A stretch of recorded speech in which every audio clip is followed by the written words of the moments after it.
नमस्कार, मी संजय भोकरे. आपण पाहताय जनप्रवास लाईव्ह.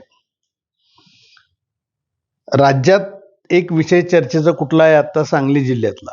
आणि पश्चिम महाराष्ट्रातला सांगली जिल्हा हा महत्त्वाचा आहे.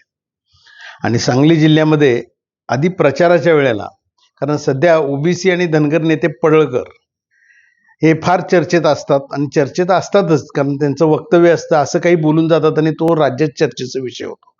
म्हणून ह्या वेळेला पडळकरांना घेरलं तर, म्हणजे त्यांना चक्रव्यूहात जसं अभिमन्यूला गाठलं आणि अभिमन्यूला बाहेर पडता आलं नाही, त्याला कसा त्याचा वध केला किंवा त्याला हरवलं, आणि काय हे पौराणिक इतिहासाची उदाहरणं दिली गेली. आणि पडळकरांना सुद्धा अभिमन्यू कसा करायचा याच्यासाठी सगळे एकत्र आले. ते म्हणजे जयंत पाटील, विशाल पाटील, विश्वजित कदम, माजी आमदार विक्रम सावंत, जगताप, सगळे एकत्र आले. ते कारण महाराष्ट्रात इतर ह्या पश्चिम महाराष्ट्रात फिरता येऊ नये अशी त्याची अवस्था करून ठेवली. ती आणि जत आटपाडी या भागात पराभव त्यांचा करायचाच म्हणून जिद्द बांधली ती महाविकास आघाडी. आणि विशेषतः जयंत पाटील आणि विशाल पाटील, दादा गट आणि बापू गट एकत्र आले पडळकरांना पराभूत करायला. हे पडळकरांनीच सांगितलं हे दोन गट कसे एकत्र आले. म्हणजे जसे ठाकरे बंधू एकत्र आले ते देवाभाऊनं हरवायला, ते देवाभाऊनीच बोललं होतं की बाबा नाही बघा आमच्यामुळे दोघं भाऊ तर एकत्र आले, तसं हे दोघं एकत्र पडळकरांना पराभव करायचा म्हणून एकत्र आले. ते भांडणं विचारली. ती आज त्याच्यावरच विश्लेषण करायचंय. एवढं करून पडळकर पराभूत का झाले नाहीत हाच विषय महत्वाचा आहे. एवढी ताकद लावली ही सगळी, आणि त्याचा अभिमन्यू का झाला नाही? मुलाखतीत सांगितलं तर मी आधुनिक अभिमन्यू आहे, मी असा पराभूत होणार नाही असं सांगून सवरून पडळकर जिंकले.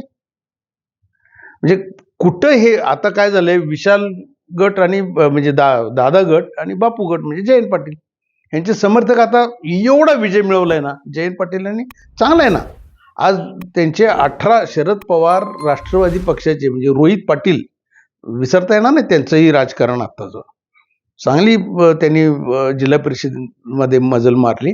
आणि ते दोघांनी मिळून, जयंत पाटील आणि रोहित मिळून जर का बघितलं तर शरद पवार गटाचे भक्कम आहेत जिल्हा परिषद सदस्य जे निवडून आले 18. हे कौतुक करण्यासारखं आहे. पण एवढं कौतुक करून सुद्धा आता काँग्रेसचे म्हटलं तर विश्वजित कदमांनी चांगलीच बाजी मारली, सगळ्या सीटा त्यांच्या निवडून आलेत.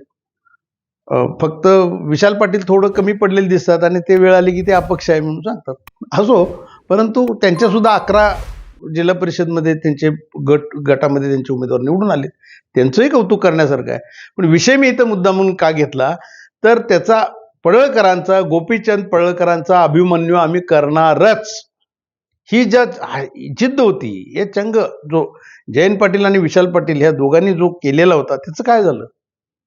ते दोघेही हरले ना, पराभूत झाले म्हणायला लागेल. इकडे जरी जिंकले जरी म्हणत असतील तर पडळकरांच्या बाबतीत त्यांचा पराभव करू शकले नाहीत. हे मान्य का करत नाही तुम्ही? आज का नाराज झाले तुमचे? एवढा विजय होऊन सुद्धा त्यांच्याकडे ती नाराजी का दिसते एवढी? का तर ते पडळकर तिथे विजयी झाले आणि पडळकरांचा दबदबा आता देवाभाऊ लक्ष ठेवूनच आहेत. पडळकर जिंकतात का हारतात याचं संपूर्ण महाराष्ट्रामध्ये चर्चेचा विषय होता. महाराष्ट्र म्हणजे निदान पश्चिम महाराष्ट्रामध्ये तरी हा चर्चेचा नक्कीच विषय होता. पडळकरांचा काटा काढला जाणार, अगदी पवार साहेबांच्या पर्यंत हा विषय होता. आणि तशी व्यूहरचना केलेली होती. विलासराव जगताप असतील, विक्रम सावंत असतील, सगळी मंडळी अगदी प्री प्लॅन त्यांचे ठरलेले होते. जयंत पाटलांनी ताकद दिली ती, विशाल पाटलांनी ताकद दिली ती, आणि नक्की पराभूत होतील आणि पडळकरांचा काटा काढला जाईल. आणि त्यांच्या ब्रह्मानंद पडळकर यांच्या पत्नी सुद्धा त्या ठिकाणी उभारलेल्या होत्या, घरातलीच उमेदवारी होती आणि त्या सुद्धा निवडून आणल्या चांगल्या मतानं. म्हणजे इकडं सुहास बाबर यांचा दबदबा आपण बघितला तरी सुद्धा पडळकर कुठं कमी पडले का? तर कमी पडले नाहीत. हीच खंत आज जयंत पाटील आणि विशाल पाटलांना निश्चितपणा नाही. त्यांचं कौतुक आहे, त्यांनी आता ह्या भारतीय जनता पक्षाची एवढी ताकद, चंद्रकांत दादांनी लावलेली ताकद, ही सगळं असताना सुद्धा चांगली मजल मारलेली आहे. शरद पवार राष्ट्रवादी पक्षानं, काँग्रेसनं ही चांगली मजल मारली, हे कौतुक आहे. पण पडळकरांचा अभिमन्यू करायला कुठं तरी हे कमी पडले आणि हरलेच म्हणावं लागेल. पडळकरांचंच कौतुक करावं लागेल. बरेच जण कॉमेंट्स टाकतात पडळकरच तुम्ही सारखं का?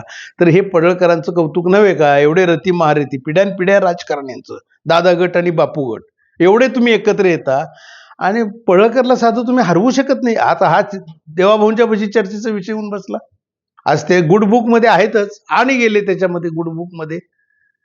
का मंत्रीपद मिळणार नाही मग अशा वेळेला, असं त्यांचे समर्थक विचारणार ना. आज हाच चर्चेचा विषय होता, हाच विश्लेषणाचा मुद्दा होता की पडळकरांनी जे सांगितलं की मी आधुनिक अभिमन्यू आहे, चक्रव्यूह कसं भेदायचं, कसं त्याच्यातनं परत यायचं हे मला चांगलं कळतंय.